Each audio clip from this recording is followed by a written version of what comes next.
뭐라겠어요?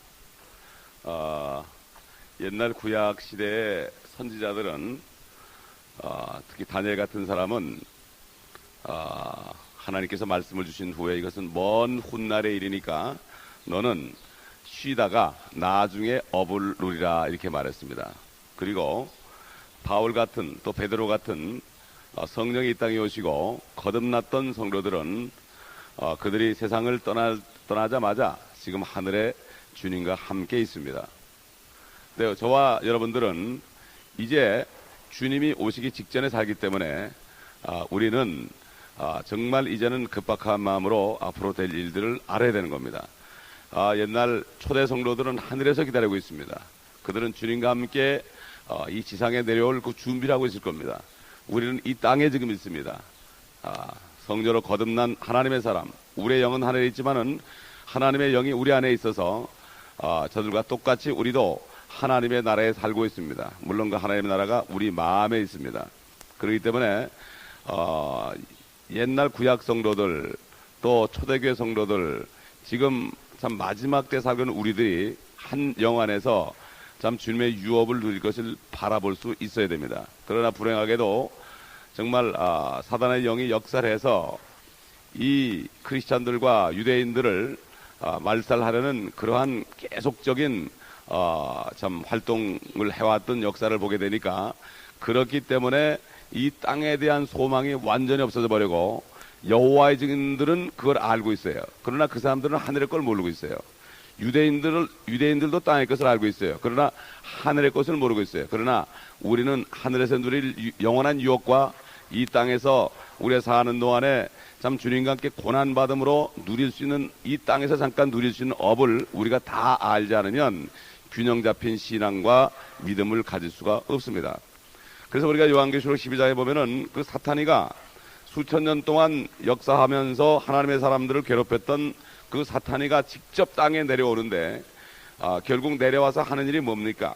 하는 일이 12장 17절에 보니까 그러자 그 용이 여인에게 분노하여 여인의 씨 가운데 남은 자들 즉 하나님의 계명들을 지키며 예수 그리스도의 증거를 가진 자들과 싸우려고 나가더라.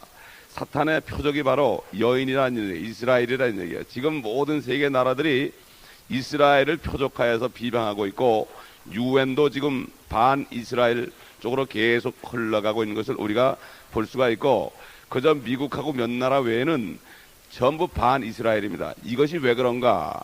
세상 정사의 권세 이 모든 것들이 아직까지는 사탄이가 주관하고 있기 때문에 그렇기 때문에 이런 일들이 지금 우리 앞에 목전에 벌어지고 있는 것입니다. 그렇기 때문에 성도들이 다 휴거되고 난 다음에 환란 때에 남은 사람들이 누굽니까? 결국 하나님을 그래도 아는 사람들은 이스라엘 민족 중에서 남은 자들밖에 없고 그 다음에 남은 이방인들은 하나님을 모르는 사람들입니다. 그렇기 때문에 결국 이 마귀의 표적은 유대인들이 될 수밖에 없는 것입니다. 그래서 우리가 주님이 재림하셔가지고 심판하는 장면이 나오는데 이 마태복음 25장의 말씀을 우리가 이제 상고해 보면은 이것이 확실히 더 알아질 겁니다. 마태복음 25장을 잘못 알아가지고 거기에 있는 형제들이 거기에 있는 양과 염소가 이 교회 시대로 잘못 해석하기 때문에 큰 혼란이 있는데 우리가 지금 요한계시록을 공부하면서 마태복음 25장을 보게 되면은 다시 한번 새롭게 깨달아질 것입니다. 우리 마태복음 25장을 찾아보겠습니다. 마태복음 25장 왜 마태를 통하여서 25장에 이런 말씀을 썼을까?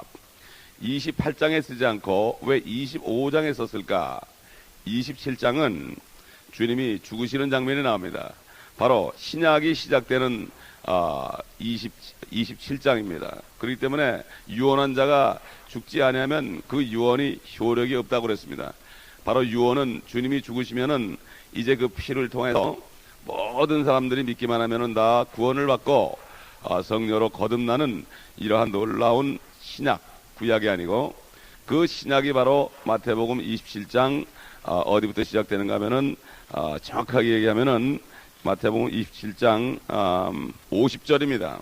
예수께서 다시 큰 음성으로 소리 지른 후 숨을 거두시더라. 이게 바로 신약시대 시작입니다.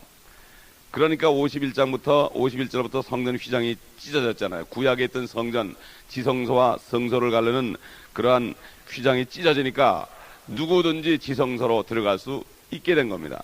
대제사장뿐만 아니라 예수의 피가 있기 때문에 옛날 대제사장도 자기 죄가 있으면 죽었습니다. 그래서 송아지를 가지고 자기를 속죄하는 제사를 드리고 들어갔습니다. 대제사장도. 그러나 이제는 누구나 할 것 없이 다 지성소에 들어가서 하나님 앞에 기도할 수 있는 이것이 바로 마태복음 27장 50절 이후에 됐다. 25장은 아직까지도 시대적으로 보면은 구약 시대의 하나의 환경입니다. 이것이 이 세대입니다. 그렇기 때문에 주님께서는 25장에 마태를 통하여서 25장을 기록한 것입니다. 우리가 공부한 요한계시록을 생각하면서 보겠습니다. 앞에 있는 뭐 열천의 비유도 그렇고 달란트 비유도 그렇고요. 똑같습니다. 전부 유대인에 대한 얘기입니다. 31절 인자가 그의 영광 중에 오고 또 모든 거룩한 천사들이 그와 함께 오면 그때 그가 그의 영광의 보좌에 앉으리니. 이거는 휴거 때가 아닙니다. 공중에 임할 때가 아니고 인자, 성경에 인자라 그럴 때는 이것은 하나님의 아들이 아닌 인자라고 나올 때는 이거는 이스라엘 민족에게 말씀하실 때 인자라고 그랬습니다. 사도 바울은 인자라는 말을 쓴 적이 없습니다. 전부 주 예수 그리스도 예수 그리스도 이렇게 얘기했지 예수님을 인자라고 쓴 적이 한 번도 없습니다. 사도 바울은 이방인의 사도이기 때문에 절대로 예수님을 인자라고 그러질 않았습니다. 그러나 이 마태복음에 이 예수 그리스도 이스라엘의 왕으로 오신 예수 그리스도께서 인자가 이렇게 나와요. 에스겔이나 다른 데 봐도 전부 인자야. 또 인자가 또 주님께서도 마태복음 24장에 환란 때에 인자의 표적이 하늘에 나타나겠고 자신을 가르쳐 인자라고 그랬습니다. Son of man. 물론 대문자 싼입니다. 그래서 이것은 지상에 오신 것을 얘기합니다. 우리 주님께서는 인자로 이 땅에 계셨습니다. 연약한 육신을 가진 인자가 이제 사람들에게 팔려가지고 고난받고 죽을 것이다. 그리고 사흘 만에 살아날 것이다. 인자가 그랬습니다. 내가 그러지 않고 인자가 그랬습니다. 이 인자는 유대인들에게 말씀하실 때 꼭 인자라고 말씀을 하신 것을 볼 수 있습니다. 영광 중 성경의 영광이라고 그럴 때는 대부분 이것이 바로 재림할 때 주님이 영광 받으셨습니다. 십자가에 죽으시고 사흘 만에 부활하셔서 40일 동안 하나님의 왕국을 전파하시고 하나님의 무한 말씀으로 왕국을 전파하시고 하나님의 나라를 전파하신 후 올라가셔서 영광을 받으셨습니다. 그렇기 때문에 주와 그리스도가 됐다고 그랬습니다. 그래서 그분이 오실 때도 영광 중에 오시는 겁니다. 이거는 지상재림입니다. 영광을 받으러 오시는 겁니다. 그건 뭡니까? 왕으로서 영광을 받으러 오시는 겁니다. 지상의 옛날 초림 때는 영광을 받지 않으셨습니다. 일부러 때가 아니기 때문에 사람들이 영광스럽게 하려고 그랬습니다. 그러나 주님은 피해 다녔습니다. 때가 아니기 때문에. 지금은 이 세상 나라가 나에게 속하지 않았다. 지금은 아니다. 그러나 나중에 속할 것을 말씀하시면서 재림 때로 미뤘습니다. 그래서 여기 보면은 영광 중에 오고 모든 거룩한 천사들, 이 속에는 거듭난 성도들이 포함되어 있습니다. 왜 그렇습니까? 심판하러 오는 것입니다. 민족들을 간치 심판하는 것입니다. 이 크리스찬들을 박해하던 민족들을 참 천사들과 함께 와서 심판하는 것입니다. 또 그 다음에 사도 베드로나 이런 사람들은 이스라엘의 12지파를 심판합니다. 32절 보세요. 그 앞에 모든 민족들을 모아놓고 모든 민족들이 땅에 존재합니다. 한국 민족도 그때 존재합니다. 재림할 때. 그러니까 누구든지 거듭나지 않은 성도들은 전부 있습니다. 그대로 있습니다. 세상에. 유대인도 그대로 있고 그 다음에 모든 민족이 그대로 있습니다. 일본도 중국도 미국도 그대로 있습니다. 그런데 단 하나, 유대인들만 유독히 엄청난 죽임을 당하고 남은 자들이 벌벌벌벌 떨고 있습니다. 지금도 이스라엘 민족들이 벌벌벌벌 떨고 있습니다. 언제 테러가 올지 모르기 때문에. 그때는 더 합니다. 다 죽고 어제 우리가 이사에서 본 것처럼 3분의 2가 죽고 또 3분의 1 남은 것도 연단을 해서 말이죠. 나머지 그냥 그루터기 같지만 조그만 남겨둔 이스라엘 민족들이 벌벌벌벌 떨고 있을 겁니다.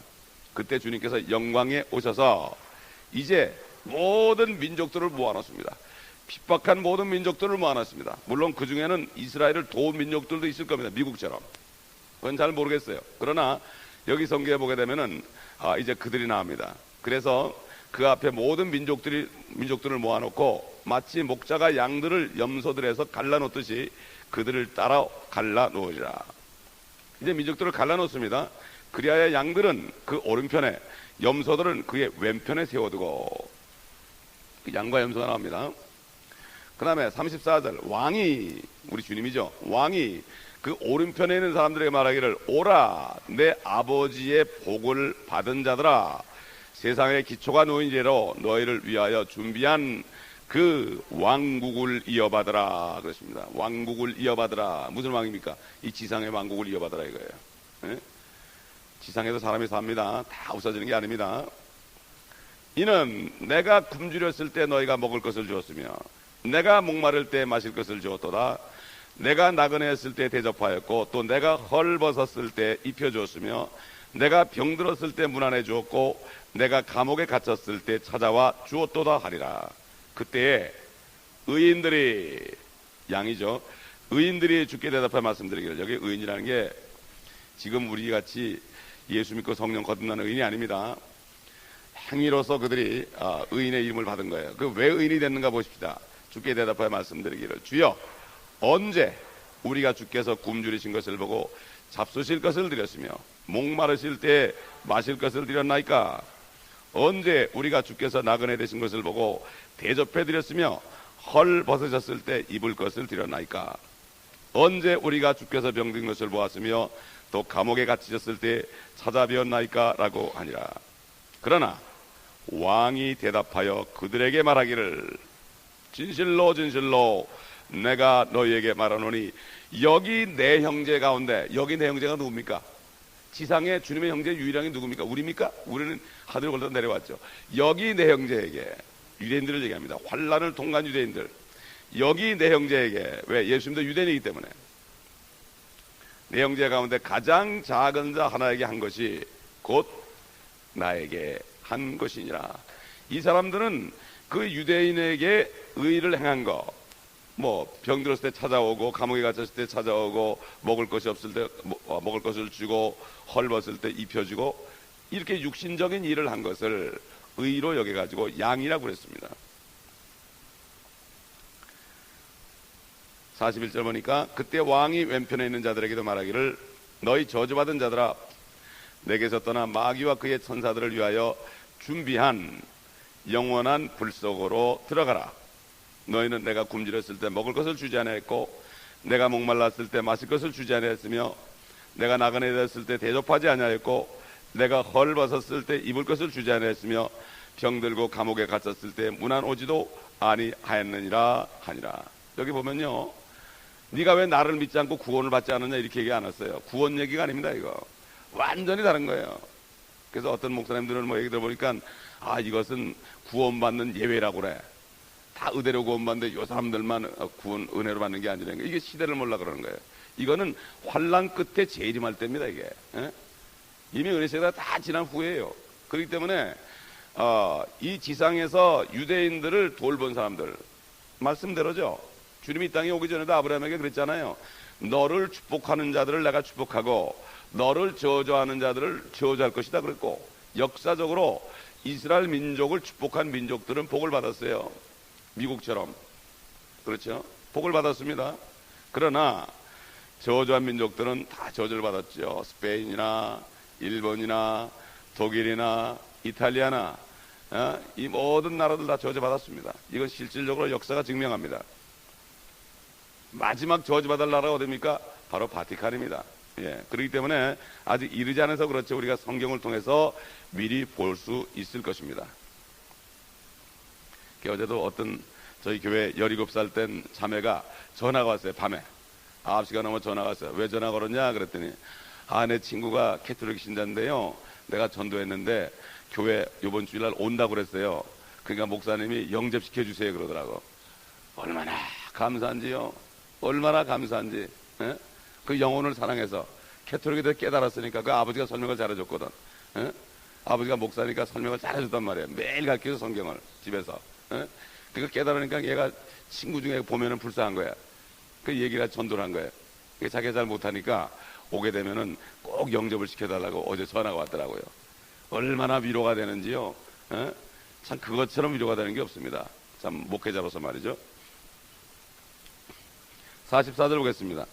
그때 그들도 대답하여 말하기를 주여 언제 우리가 주께서 굶주리신 것과 목마르신 것과 나그네 되신 것과 헐 벗으신 것과 병 드신 것과 감옥에 갇히신 것을 보고 돌보아 드리지 아니하였나이까 라고 하리니 왕이 그들에게 대답하여 말하기를 진실로 내가 너에게 말하노니 너희가 이들 중 가장 작은 자 하나에게 하지 아니한 것이 곧 나에게 하지 아니한 것이니라 하리라. 그러니까 환란 때에는 하나님을 아는 사람들이라고는 유대인 중에서 예수를 믿고 계명을 지키는 그 남은 자들 외에는 지상에 아무도 없단 말입니다. 그렇기 때문에 그들을 위하는 것이 바로 그 당시에는 바로 하나님을 섬기는 거예요. 요즘에는 유대인이나 크리스찬이나 하나님을 아는 사람들, 하나님의 백성이나 하나님의 자녀들을 축복하는 사람들을 주님이 축복하는 겁니다. 그렇기 때문에 이 마태복음 25장을 자꾸만 신약시대로 갖다 놓기 때문에 잘못된 해석을 하고 교회에는 양과 염소가 있다고 이렇게 얘기하는데 성경에 보는 교회는 그렇지 않습니다. 교회라는 곳에 있는 멤버는 예수 그리스도를 영접하고 피로 죄의 모든 씻김을 받고 용서받고 성령으로 거듭난 하나님의 자녀들만이 교회의 멤버가 될 수 있지, 여기 양과 염소는 전혀 관계가 없습니다. 우리는 너무나 오랫동안 잘못된 말씀을 들었기 때문에 이런 말씀이 오히려 생소하게 들릴지 몰라도 우리는 바른 진리를 받아들이고 우리가 깨달아야 됩니다. 저는 진리로 인도해달라고 얼마나 하나님 앞에 기도한지 몰라요. 왜 그런가 하면은 아니 도대체 여호와의 증인 같은 사람, 이단들이 더 벌벌 떨고 하나님을 두려워하니 이 어떻게 된 겁니까 도대체? 이게 왜 그렇습니까? 왜 그렇습니까? 에? 우리 자녀들이 그래요. 왜 아빠는 나를 진리를 안 가르쳐줬나고 요즘 낳고 가지고 26살짜리가 그래요. 할 말이 없더라고요. 내가 못 깨달았다 그때는. 이젠 깨달았으니까 이제 배워라. 할 말이 없더라고요. 에? 애들이 너무 교회에서 이상꼴을 많이 보고 믿음 좋다는 사람들이 실족하고 간음하고 이런 걸 너무 많이 봤기 때문에 아이들이 말이죠 고통을 받은 거예요. 에? 왜 이렇게 변하지 않느냐? 진리의 말씀이 없어. 바른 진리의 말씀이 없으니까. 주님께서 그랬잖아요. 너희가 내 말에 거하면 참 내 제자가 되고 진리를 알지니 그 진리가 너를 자유케 하리라. 자유가 뭡니까? 죄로부터 자유입니다. 죄로부터 자유, 세상으로부터 자유, 정말 어떤 환경으로부터 자유. 그 주님을 바라보는 그 신앙 속에서 절대로 쓰러지지 않는 겁니다. 여기 지금 마태복음 46절 보니까 그러므로 이들은 영원한 형벌에 들어갈 것이라 그러나 의인들은 영원한 생명으로 들어가리라. 여기 왜 나를 믿지 않았느냐, 왜 너희는 나를 믿었다 이런 얘기 안 했어요. 그런 그 시대가 지났죠. 누구든지 영접하는 사람들이 하나님의 자녀가 되는 그러한 시대가 이미 지났기 때문에 여기에서는 구원에 대한 얘기가 아닙니다. 이 사람들은 물론 하늘에 못 가죠. 성령으로 거듭나지 못했으니까 하늘에는 못 갑니다. 이 땅에서 주님이 왕으로 오셔가지고 이 왕국을 이어받으라고 그랬지 하늘에 가라는 얘기 안 했습니다. 그렇지 않습니까? 천국이나 새 예루살렘으로 올라오라고 그러지 않았습니다. 오라 내 아버지의 복을 받은 자들아 그 왕국을 이어받으라 이렇게 얘기했습니다. 이 지상에 주님이 다스리는 왕국을 이어받으라, 천년 왕국으로 그들을 인도한 것입니다. 그렇기 때문에 이것은 휴거 때가 아닙니다. 주님이 영광 중에 재림할 때입니다. 그래서 결국 우리가 신약 시대에도 말이죠, 구원은 은혜로 받았습니다. 그렇죠? 구원은 은혜로 받았지만 유업은 뭘로 받습니까? 상급은 행위로 받습니다. 행위로 받습니다. 우리의 행위는 상을 받는 행위입니다. 이 사람들은 사실 상 받는 거죠. 사실은 이 지상에서 상을 받는 거예요. 하늘에 못 올라가지만, 우리같이 하늘에 못 올라가고 새 예루살렘에 살지 못하지만 이들은 상을 받는 장면입니다. 행한 대로. 그 점에서 우리가 같습니다. 우리가 유업에 대해서 말이죠. 어떤 사람들이 유업을 받는가? 이 말씀을 좀 찾아보겠습니다. 다 같이 우리 고린도전서 6장 찾아보겠습니다.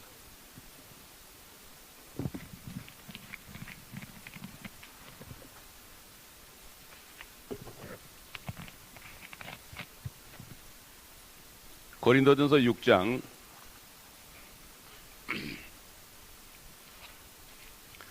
우리가 어떤 사람들에게 상을 주느냐, 여기 말씀을 잘 알아야죠. 이제 우리 구원을 받았으니까 6장 9절부터 보겠습니다. 불의한 자는 하나님의 나라를 상속받지 못한다는 것을 너희가 알지 못하느냐? 속지 말라. 음행하는 자들이나 우상 숭배하는 자들이나 간음하는 자들이나 여자처럼 행세하는 자들이나 남자 동성 연애자들이나 도둑질하는 자들이나 탐욕을 부리는 자들이나 주정뱅이들이나 욕설하는 자들이나 착취하는 자들은 하나님의 나라를 상속받지 못하리라. 너희 가운데도 이런 일을 행하였던 자들이 더러 있었으나 너희가 주 예수의 이름과 우리 하나님의 영으로 씻음을 받았고 거룩하게 되었으며 의롭게 되었느니라. 모든 것이 내게 합당하나 모든 것이 다 유익한 것이 아니며 모든 것이 나를 위하여 합당하나 내가 어떤 권세에도 얽매이지 아니하리라. 바로 이 땅에 사는 동안에 정결한 삶을 사는 사람들이 상을 받을 것을 여기에 말씀하고 있습니다. 또 그 다음에 골로새서 3장 24절 어떤 자들이 유업을 받는가? 골로새서 3장 24절 이는 너희가 유업의 상을 주께로부터 받을 줄 알미니 너희가 주 그리스도를 섬기고 있습니다. 그러나 악을 행하는 자는 자기가 행한 악에 대하여 받으리니 거기에는 사람을 외모로 취하심이 없느니라. 주님을 섬기면서 그리스도를 위해서 열심히 일하면서 얻습니다. 사실 주님을 섬기는 게 뭡니까? 주님의 사람들을 섬기는 게 주님 섬기는 겁니다. 그렇지 않습니까? 주님은 저 하늘에 머리로 있고 지상에 교회가 있습니다. 교회에 있는 한 사람 한 사람을, 특별히 어려운 사람들을 나처럼 돌보는 사람들, 이 사람이 주님을 섬기는 겁니다. 아무리 기도 많이 하고 아무리 전도 많이 해도 그거 하지 않으면 소용이 없습니다. 왜 그렇습니까? 주님이 어디 있습니까? 주님은 이 교회에 있습니다. 그러나 구원받을 영혼은 저쪽에 있습니다.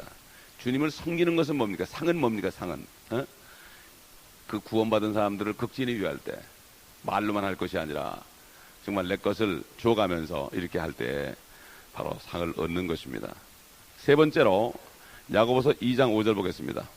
야고보서 2장 5절 나의 사랑하는 형제들아 경청하라. 하나님께서는 이 세상의 가난한 자들을 택하시어 믿음 안에서 부유하게 하시고 자기를 사랑하는 자들에게 약속하신 그 왕국의 상속자들로 삼으신 것이 아니냐. 가난한 자들을 택하였다. 왜 그렇습니까?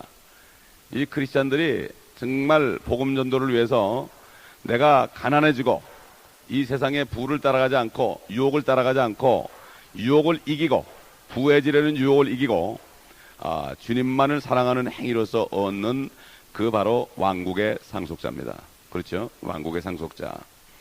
참 가난하게 산다는 것이 나를 쳐서 복종시키자면 안 되잖아요. 그렇기 때문에 이건 바로 유혹을 이긴 겁니다. 그 다음에 갈라디아서 5장 16절 갈라디아서 5장 16절 내가 이것을 말하노니 성령 안에서 행하라. 그리하면 너희는 육신의 정욕을 이루지 아니하리라.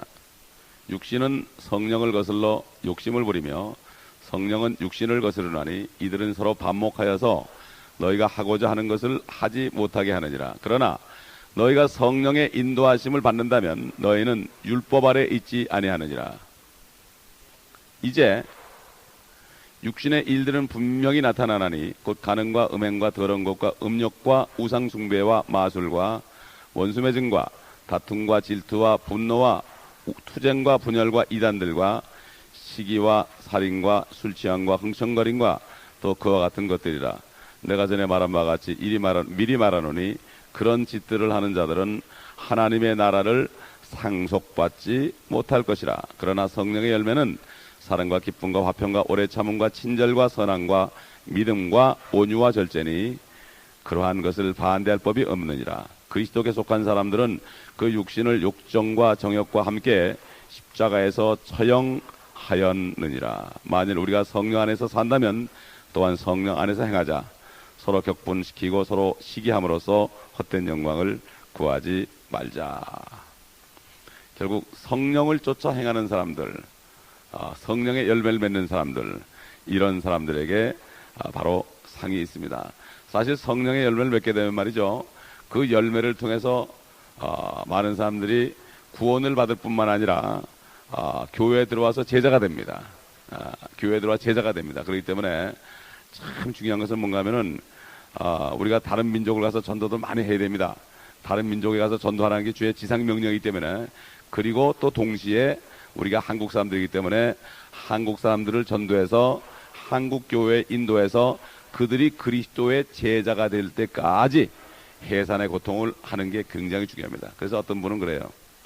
평생 동안 내가 복음을 전해서 그 사람이 내가 먼저 전도자가 되고 내가 먼저 주의 일꾼이 되고 그 다음에 내가 복음을 전해서 그 사람이 또 복음 전도자가 되고 또 그 사람이 또 복음 또 만들고, 이렇게 한 줄기만 해도 엄청난 일을 하는 것이다. 이렇게 얘기하는 분들이 있는데, 사실 참 그게 힘듭니다. 굉장히 힘들어요. 제가 목회를 봐도 그래요. 복음 전도자가 나오는데 또 2세, 3세 이렇게 나오는 게 참 힘들어요. 예. 얼마나 힘든지 모릅니다, 여러분. 그렇지 않습니까? 예. 그렇기 때문에 참내 제자가 되고 진리를 알지니 진리가 너를 전해. 그만큼 말씀 안에 거해야 돼요. 말씀을 많이 가지고 그 주님의 그 약속을 붙잡지 않으면요, 제자가 될 수 없습니다. 금방 유혹에 넘어갑니다. 아까 우리 얘기한 대로 마태복음 25장은 교회 시대나 그리스도인들 또 백보자 심판 때 얘기하는 것도 아니고 그런 때가 아니고 뭐 환난 때 얘기하는 것도 아니고 주님이 재림한 때를 얘기하는 것입니다. 이것을 잘못 가르치게 되면은 그 사람은 소위 구약 시대로 말하면 거짓 선지자고 신약 시대로 말하면은 거짓 선생이 될 수밖에 없습니다. 저는 그래서 얼마나 회개하는지 몰라요.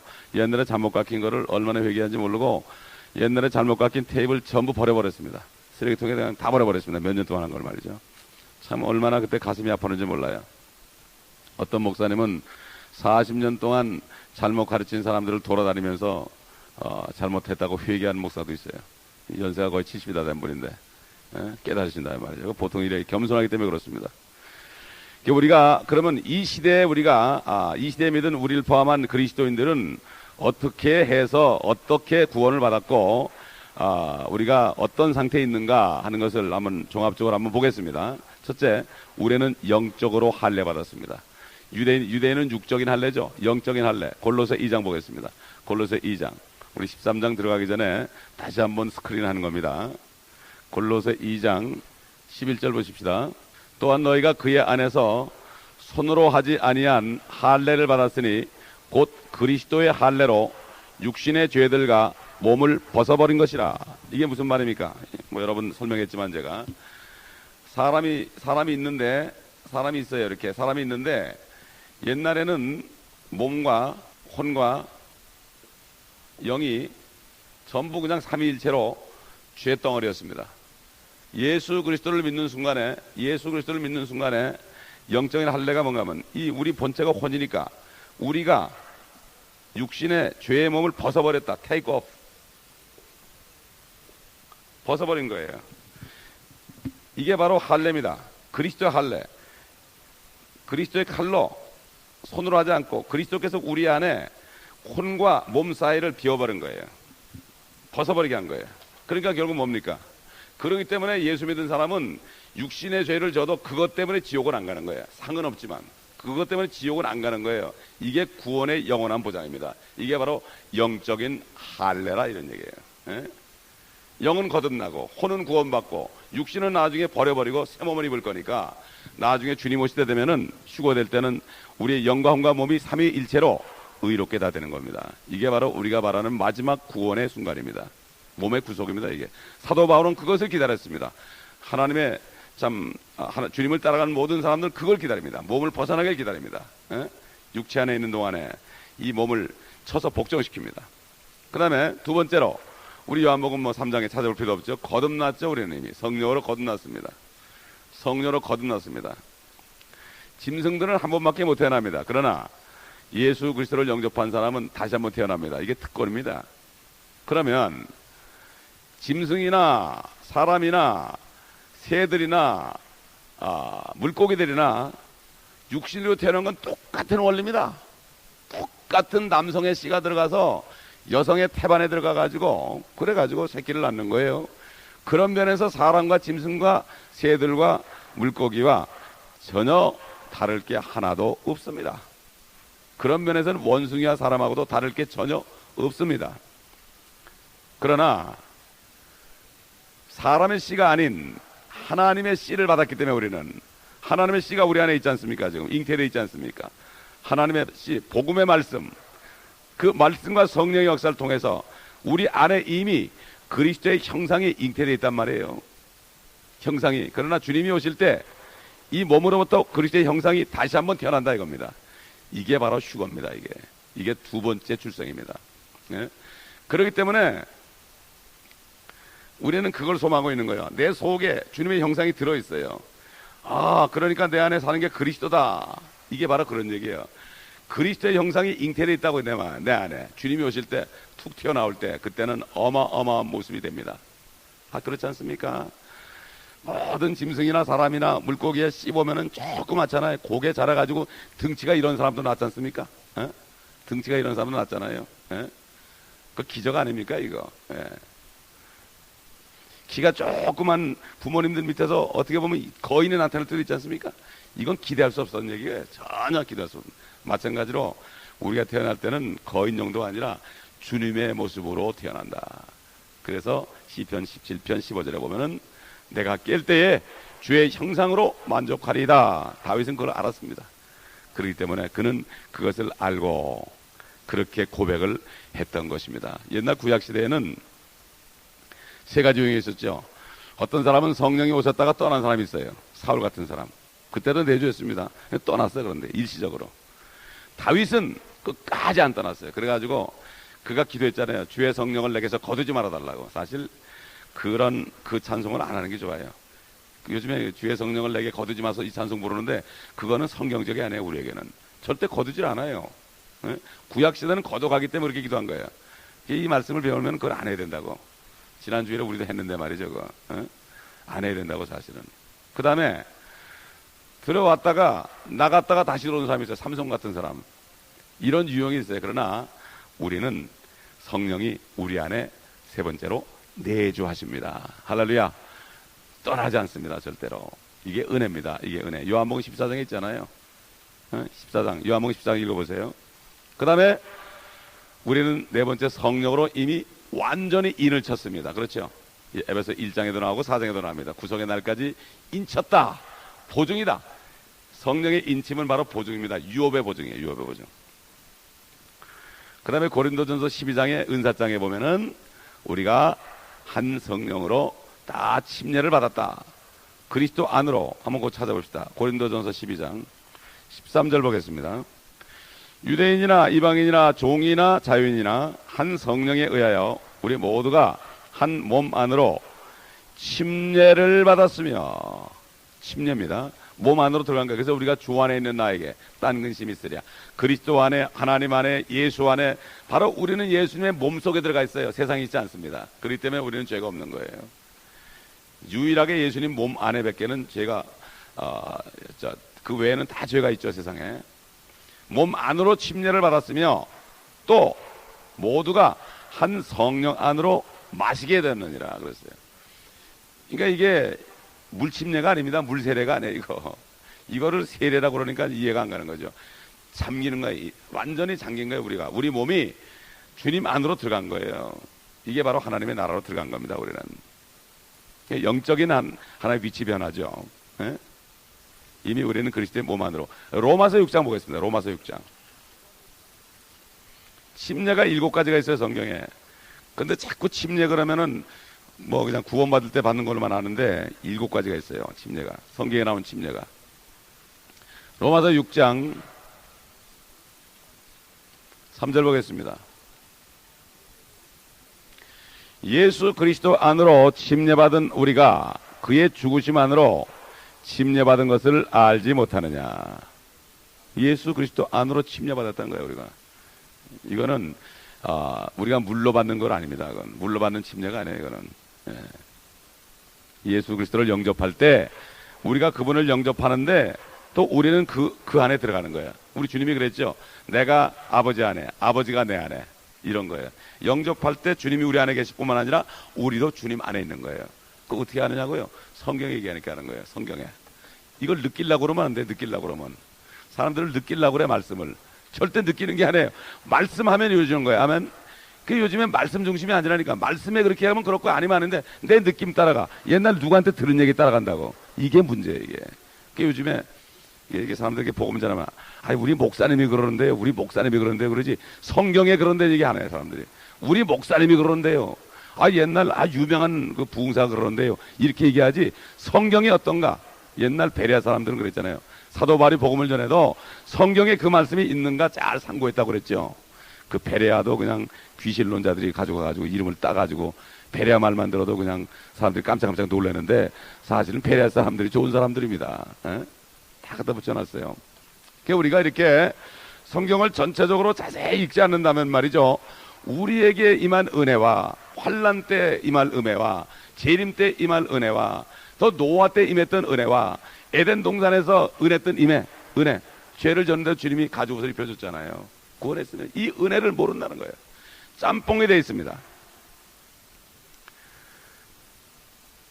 그러니까 우리 지금 7가지 지금 말씀드린 거 우리에게 임한 이 영적인 변화가 아브라함이나 이삭이나 야곱이나 다윗이나 모세나 이런 사람 옛날 그 사사들 입다나 삼손이나 이런 사람들에게도 전혀 임하지 않았던 것이 우리에게 임한 것입니다. 이것이 바로 성령의 약속입니다. 네 안에서 네 씨 안에서 모든 민족이 복을 받을 것이다 한 것이 뭡니까? 갈라디아 3장에 바로 성령의 약속이다. 이것은 하나님의 약속은 율법 이전에 430년 전에 줬기 때문에 율법이 왔다고 해서 절대 폐기될 수 없다고 그랬죠. 하나님의 약속은 율법을 준 것은 약속을 다 받게 하기 위해서 죄인임을 깨닫게 위해서 줬다고 그랬습니다. 우리가 지금까지 그 요한계시록 11장 12장을 통해서 한번 중요한 사실들을 한번 이제 리뷰하고 끝나겠습니다. 첫째, 모세와 엘리야가 돌아올 것입니다. 지상으로. 변화산에 나타났던 모세와 엘리야가 돌아올 것입니다. 둘째로, 앞으로 환난 때에는 적그리스도가 결국은 인간을 희생제물로 드리는 성전 경배가 다시 있을 겁니다. 이 역사를 보게 되면은 사탄들이요 사람들을 잡아 죽이는 그 제사를 엄청나게 많이 드리겠어요. 받아먹었어요. 그 다음에 세 번째는 모세와 엘리야가 나타날 때 우리가 잘 아는 그 옛날 바로 왕으로부터 이스라엘 끄집어냈던 그 출애굽기 1장부터 20장 했던 모든 역사들이 다시 한번 나타나시고 하나님께서 영광을 받을 것입니다. 그 다음에 네 번째, 적그리스도는 하늘에서 내려오는 사탄이 구렁에서 올라온 부활한 가룟유다 속으로 들어가서 그것이 바로 적그리스도가 된다. 이런 것을 우리가 배웠습니다. 그 다음에 다섯 번째는 환난 후에 또 휴거가 있고 백보자 심판 때 천년기간 환난에서 구원받는 사람들이 거기서도 나올 것이다. 거기서 나올 것이다. 이것을 우리가 배웠습니다. 백보자 심판 때 무조건 다 굶어 떨어진 게 아니다. 상 받을 사람도 있고 구원받을 사람도 있다는 것을 배웠습니다. 그 다음에 여섯 번째로 이스라엘은 환난 때에 정말 지금까지 저들이 겪어오지 못하던 더 큰 엄청난 고통을 박해를 받을 것이다. 창세 이후로 참 없었던 그러한 박해를 받을 것이다. 이걸 우리가 배웠고 그 다음에 일곱 번째로 출애굽기나 민수기나 신명기 이스라엘 민족이 광야를 행진할 때 모든 일들이 환난 때에 다시 일어날 것을 우리가 보았습니다. 여덟 번째로 환난 때는 예수만 믿어야 되는 게 아니라 행위적 계명을 지켜야 되는 행위의 요소가 저들의 구원의 요소가 된다는 것을 우리가 배웠고 아홉 번째로 이스라엘은 다시 감추인 만나를 먹을 것을 말씀했고 열 번째로 우리가 히브리서나 마태복음이나 사도행전의 이 말씀들을 통해서 요즘의 지상의 많은 교파들과 가톨릭 교회가 알지 못하는 이런 환난 때의 교리와 이 모든 것들 그 환난 때 이스라엘 민족에 쓰여진 말씀들이 어떤 것인가 하는 이 말씀의 열쇠들을 우리가 찾을 수 있었습니다. 그래서 우리가 다음 장에서 13장에서는 성경에서 예수 그리스도 다음으로 엄청난 비중 인물로 쓰여진 그러한 인물에 대해 배울 건데, 이것은 모세와 바울을 합한 것보다도 적그리스도를 말씀한 내용이 훨씬 많다는 것입니다. 그러나 구약에도 엄청나게 얘기했지만은 사람들이 그걸 못 봐서 그래요. 시편에도 보면은 원수가 내 살을 먹으려고 왔다가 넘어졌도다 하는 거, 전부 그런 것들이 셀라셀라 하는 것들이 전부 환란 때 적그리스도의 그 통치하에서 말이죠, 고통받는 이스라엘 민족을 거기 다윗이 대변한 것입니다. 그렇기 때문에 13장에 들어가면은 이제 적그리스도의 정체가 확실하게 드러납니다. 그러므로 이제 지금까지 이 복습한 내용을 꼭 붙잡으시고, 특별히 우리가 받은 은혜를 절대로 놓치지 마시고, 겁먹을 것도 없고, 그리고 앞으로를 바라보면서, 그걸 바라볼 때 우리의 현재 삶이 어떻게 돼야 될 것인가, 앞으로 일어난 일을 바라볼 때 나의 현재 삶이 어떻게 살아야 될 것인가, 여기에 초점을 맞추게 되면은 우리 믿음과 우리의 신앙생활에 엄청난 도움이 될 것입니다. 기도하겠습니다. 감사합니다. 12장을 마치고 또 지금까지 배운 것들을 다시 한번 복습하며, 또 우리가 받은 은혜가 어떤 것인지 다시 한번 짚어보게 하심을 감사합니다. 아버지, 성령께서 우리의 영을 환하게 띄워주시고, 옛날 사도 요한이 2000년 전에 이 모든 시대를 다 본 것처럼 우리도 성령 안에서 과거와 현재와 미래가 하나로 되어서 우리가 마땅히 주님의 영광을 위하여 해야 될 것을 깨닫고 믿음으로 순종함으로 하나님의 영광을 위하여 이 땅에 썩어질 것 바라보지 않고 하나님의 영광을 위하여 말씀에 온전히 순종함으로 아버지 주님께서 예비하신 유업을 우리가 바라보며 소망 속에서 즐거워하며, 소망의 이유를 묻는 사람들에게도 담대하게 설명해주며, 이 세상 돌아가는 얘기들을 말씀에 의하여 우리가 찝어주며, 저들도 예수 믿지 않으면 엄청난 고통에 들어갈 것을 우리가 증감으로 말미암아 아버지 하나님의 나라로 많은 사람들을 인도할 수 있도록 주님, 우리를 성령과 능력으로 옷 입혀주시고 기름 부어 주시옵소서. 예수 그리스도의 이름으로 감사하며 기도드리나이다. 아멘.